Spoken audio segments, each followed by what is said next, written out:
Om Swastiastu, bertemu kembali bersama Bu Puspa dalam channel Bali Puspa. Bagaimana kabar semuanya, teman-teman semua, anak-anak semuanya, sahabat Bali Puspa, sahabat YouTube semuanya. Semoga dimanapun kalian berada, semoga selalu dalam perlindungan Tuhan Yang Maha Esa atau Ide Sang Yang Diwasa. Semoga kita selalu diberikan kesehatan sehingga kita dapat melaksanakan kegiatan sebagaimana mestinya.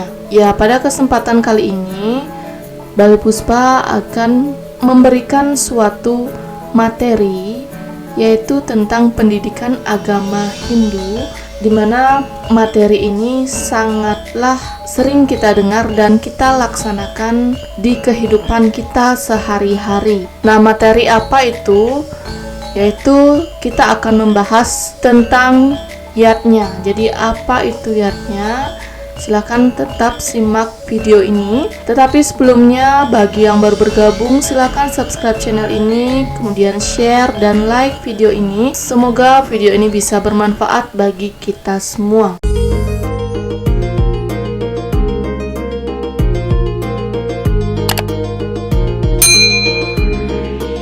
Ya, jadi di sini kita akan membahas tentang ajaran yatnya. Jadi yang pertama yang akan kita bahas di sini adalah apa sih pengertian yatnya. Jadi apa itu yatnya, kemudian tujuan yatnya itu seperti apa, dan bentuk maupun jenis-jenis yatnya itu apa saja. Nah, di sini di dalam video ini kita akan membahas ketiga pembahasan tersebut. Yang pertama, dengan pengertian dulu ya. Jadi kata yatnya ini berasal dari bahasa Sanskerta, di mana kata yatnya ini berasal dari kata yaj yang artinya memuja. Nah, sehingga bisa kita artikan yatnya adalah suatu korban suci yang kita lakukan secara tulus ikhlas atas dasar kesadaran dan cinta kasih yang keluar dari hati kita, yaitu sebagai wujud pengabdian kita ke hadapan Tuhan Yang Maha Esa. Sebagai ucapan rasa terima kasih kita ke hadapan Tuhan Yang Maha Esa, di dalam agama Hindu dikenal dengan pengorbanan suci yang dilakukan dengan tulus ikhlas itu disebut dengan yatnya. Nah, jadi yatnya menurut ajaran agama Hindu merupakan suatu bentuk kewajiban yang harus kita lakukan di dalam kehidupan sehari-hari, yaitu seperti yang dikatakan tadi bahwa Tuhan itu adalah penguasa semuanya ataupun menciptakan manusia beserta makhluk hidup lainnya, dan semua penciptaan tersebut itu dilakukan oleh rasa atau atas dasar yatnya. Nah, maka dari itu manusia hendaknya memelihara dan mengembangkan dirinya sebagai jalan untuk memperbaiki dan mengabdikan diri kepada Sang Pencipta, yaitu Tuhan Yang Maha Esa. Bagaimanakah dengan tujuan yatnya tersebut? Jadi yatnya ini dilakukan oleh manusia, yaitu memiliki tujuan untuk mencapai kebahagiaan manusia, di mana dalam konsep Hindu itu sering sekali kita dengar Moksartam Jagadita, yaitu di mana kebahagiaan baik itu skala maupun niskala ataupun jasmani maupun rohani. Nah, dalam rangka mencapai tujuan tersebut, manusia harus melakukan yang namanya aktivitas atau berkarma atau berbuat yang sesuai ajarannya. Jadi tujuan yatnya ini juga merupakan suatu penyucian diri, di mana penyucian diri ini merupakan suatu aktivitas yang dilakukan setiap hari, di mana manusia itu membutuhkan interaksi dengan sesama manusia maupun alam lingkungannya Jadi melalui yatnya kita dapat menyucikan diri dan menyucikan lingkungan alam sekitar. Nah, misalnya kalau agama Hindu melakukan penyucian diri dengan bersembahyang seperti itu, kemudian melakukan penyucian lingkungan alam sekitar, yaitu sebagai tanda penghormatan terhadap alam maupun lingkungan tempat tinggal kita, supaya kita tetap mendapatkan keselamatan, keharmonisan, kebahagiaan seperti itu ya. Kemudian tujuan yatnya yang kedua yaitu meningkatkan kualitas diri. Ya, jadi manusia atau umat Hindu percaya sekali dengan yang namanya kelahiran kembali atau disebut dengan Punarbawa. Jadi Punarbawa ini memiliki tujuan untuk meningkatkan kualitas jiwatman kita, sehingga tujuan tertinggi yaitu bersatunya Atman dengan Brahman. Jadi itu kepercayaan umat Hindu ya, yaitu bersatunya Atman dengan Brahman. Brahman itu adalah Tuhan yang Maha Esa. Ketika kita lahir di kehidupan yang akan datang, kita harus menjadi orang yang lebih baik lagi dari sebelumnya, sehingga diri kita mendapatkan kualitas diri yang memang sangat baik dan akan mencapai tujuan kita, yaitu Brahman, Atman, Aikyam, yaitu bersatunya Atman dengan Brahman. Jadi seperti itu ya.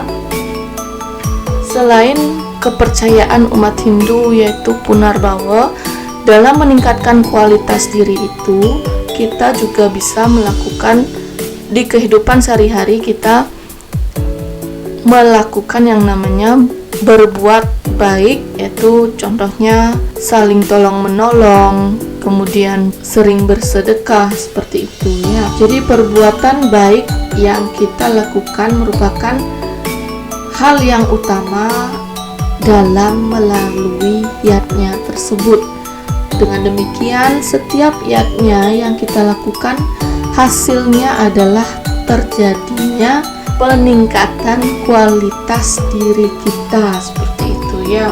Selanjutnya, sebagai sarana menghubungkan diri dengan Tuhan dan sebagai ungkapan rasa terima kasih kita.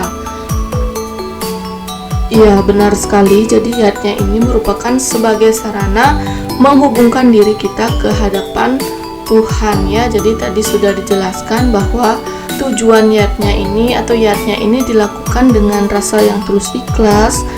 Pada saat kita melakukan yatnya ini, kita sudah pasti menghubungkan diri kita ke hadapan Tuhan yang Maha Esa.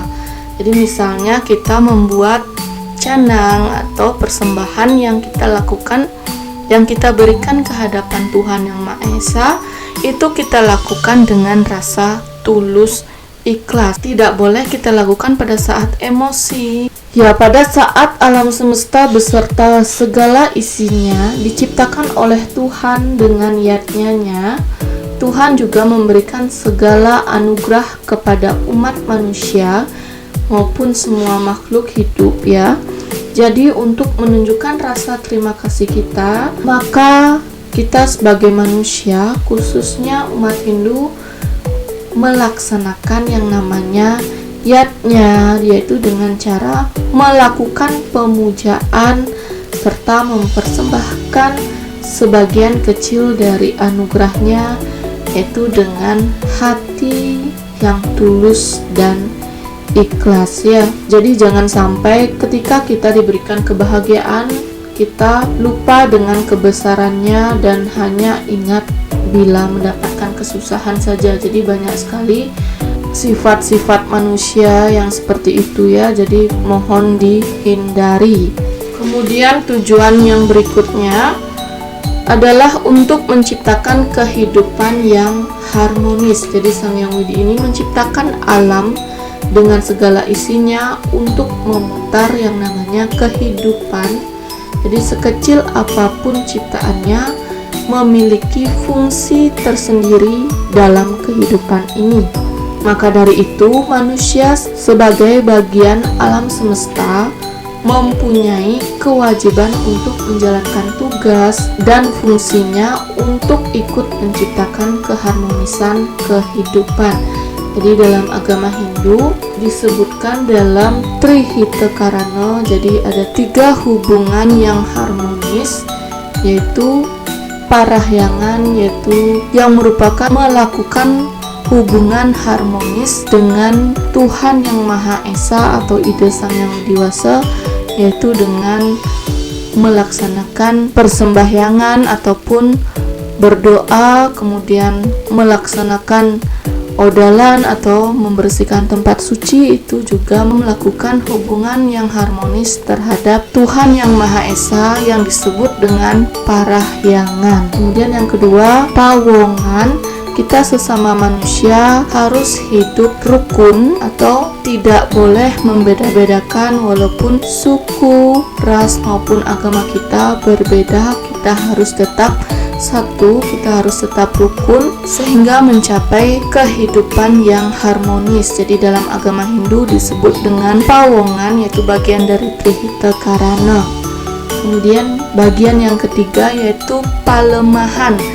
Kita sebagai manusia hidup di alam semesta ini, di mana lingkungan kita juga dapat memberikan kita kehidupan, karena kalau tidak ada lingkungan atau tumbuh-tumbuhan tuh kita tidak bisa hidup ya. Jadi pada agama Hindu dikenal dengan palemahan, yaitu melakukan hubungan harmonis terhadap alam ya. Baik, itu saja yang bisa Ibu jelaskan pada kesempatan kali ini. Untuk video selanjutnya akan dijelaskan tentang bentuk maupun jenis-jenis yatnya, akan dijelaskan di video selanjutnya. Ibu ucapkan terima kasih banyak karena sudah menonton video ini, dan jangan lupa bagi yang baru bergabung silakan subscribe channel ini dan like sebanyak-banyaknya, serta video ini bisa di-share di media sosial kalian. Semoga video ini bisa bermanfaat bagi orang banyak. Sekian dari Bu Puspa, kita tutup dengan Parama Santi. Om Santi Santi Santi Om. Sampai berjumpa di video selanjutnya.